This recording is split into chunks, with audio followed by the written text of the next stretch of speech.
La Chine achète-t-elle la Caraïbe? Enquête sur une influence grandissante. Si tu vis en Guadeloupe, Martinique, Guyane, Saint-Martin, Haïti, Jamaïque ou même Trinidad, tu l'as sans doute remarqué. La Chine est partout. Dans les ports, dans les routes, dans les commerces et même dans les prêts accordés à certains États de la région. Mais ce que peu de gens savent, c'est que l'histoire entre la Chine et la Caraïbe n'a pas commencé en 2020, ni même avec la Belt and Road Initiative. Cette histoire commence il y a plus de 150 ans, quand nos territoires sortaient de l'esclavage et que l'économie était au bord du chaos. Et pourtant, aujourd'hui, la question revient avec insistance. La Chine achète-t-elle la Caraïbe? Et nous, entiers, sommes-nous en train de perdre quelque chose? Dans cette vidéo, on va lever le voile sur 3 vérités que personne n'explique. 1. Le passé oublié. Comment les premiers travailleurs chinois sont arrivés dans les plantations après l'abolition dans des conditions proche de la servitude. 2. Les stratégies modernes, port, route, télécom, accords militaires, comment la Chine est en train de devenir un acteur clé chez nous. 3. L'avenir des Antilles, ce que cela signifie pour nous, pour notre économie, pour notre souveraineté et surtout nos opportunités d'investisseurs locaux. Parce que tu vas voir, derrière le grand titre et les théories du complot, il y a des réalités économiques concrètes et aussi des opportunités que beaucoup d'Antillais ne voient pas encore. Reste avec moi jusqu'à la fin parce qu'à un moment, je vais t'expliquer comment les mouvements chinois dans la Caraïbe peuvent influencer l'immobilier et pourquoi c'est le moment de prendre notre place avant qu'il soit trop tard. Et si tu veux vraiment comprendre ce qui se joue ici, écoute bien chaque partie, car ce que je vais te révéler ne figure dans aucun média local. Partie 1, le passé oublié. Quand la Chine arrive dans la Caraïbe, pour comprendre ce qui se passe aujourd'hui, il faut remonter à presque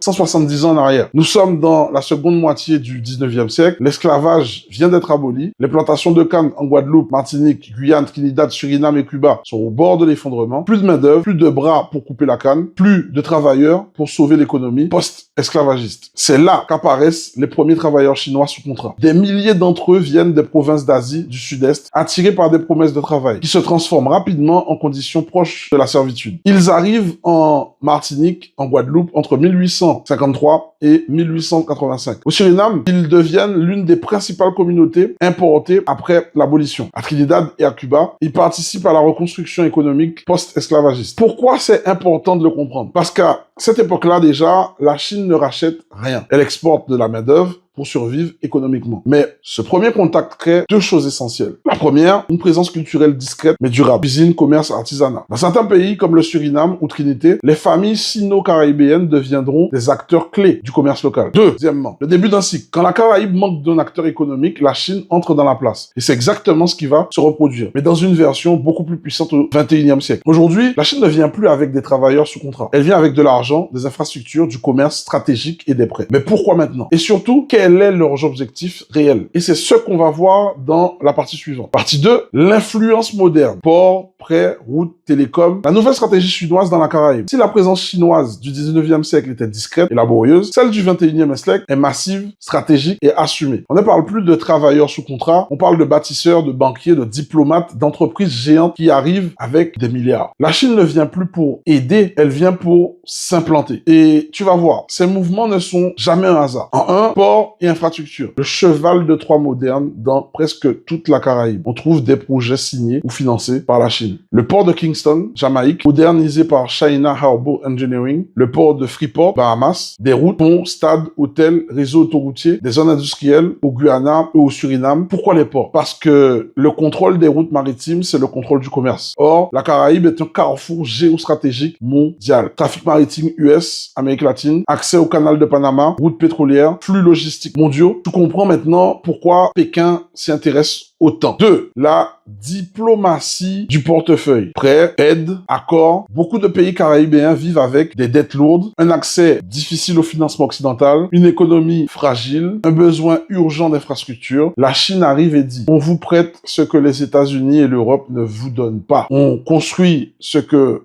vous ne pouvez pas vous financer. Résultat, une partie de la Caraïbe se tourne vers la Chine pour financer des écoles, des aéroports, des hôpitaux, des infrastructures portuaires, des routes nationales. Mais derrière chaque prêt, il y a une condition: être aligné sur la diplomatie chinoise. C'est ce qu'on appelle la diplomatie de la dette. 3. Télécom et cybersécurité. Le jeu invisible. Si tu regardes bien, Huawei s'installe partout dans la Caraïbe. Pourquoi? Parce que celui qui contrôle les réseaux télécoms contrôle aussi l'information. Les États-Unis le savent très bien. C'est pour ça qu'ils s'inquiètent des antennes, câbles, infrastructures 5G installées par la Chine. 4. Pourquoi cela nous concerne? Nous, en tant que Caribéens. Parce que plus la Chine avance, plus elle influence nos économies locales, nos prix, nos infrastructures, nos emplois et même nos opportunités d'investissement. Dans certaines îles, les Chinois contrôlent déjà des supermarchés, des chaînes logistiques, des commerces de gros, des magasins en centre-ville, des infrastructures critiques. L'influence chinoise, ce n'est pas juste du lointain. Et c'est pas du lointain géopolitique. C'est du concret dans nos poches, dans nos villes, dans nos opportunités financières. Et tu vas voir dans la partie suivante que cette influence-là, elle a un impact direct sur l'immobilier, la souveraineté économique et l'avenir de nos territoires. En 3. Et demain, ce que l'influence chinoise signifie vraiment pour les Antilles. On a parlé du passé, on a parlé du présent, mais maintenant c'est le moment le plus important en fait, l'avenir. Parce que ce qui arrive dans la Caraïbe n'est pas un simple phénomène passager. C'est une redéfinition complète de la puissance dans nos territoires. Et la vraie question devient, est-ce que la Chine représente une opportunité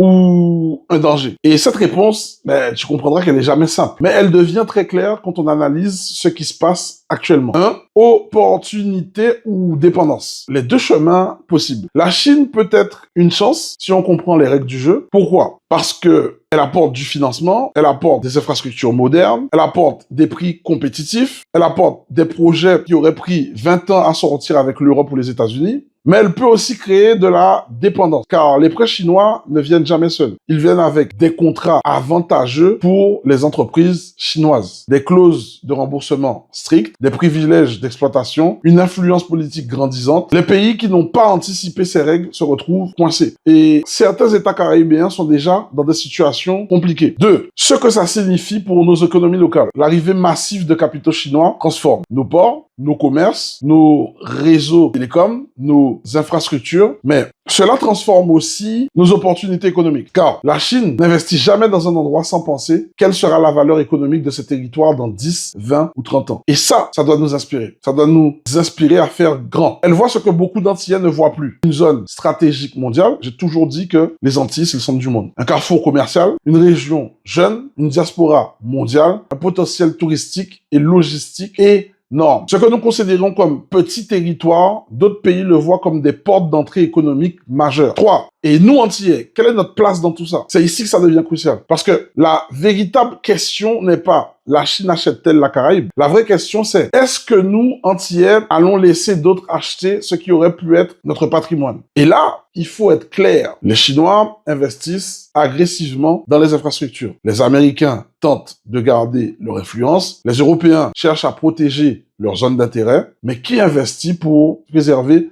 la souveraineté locale? Qui construit des entreprises locales solides?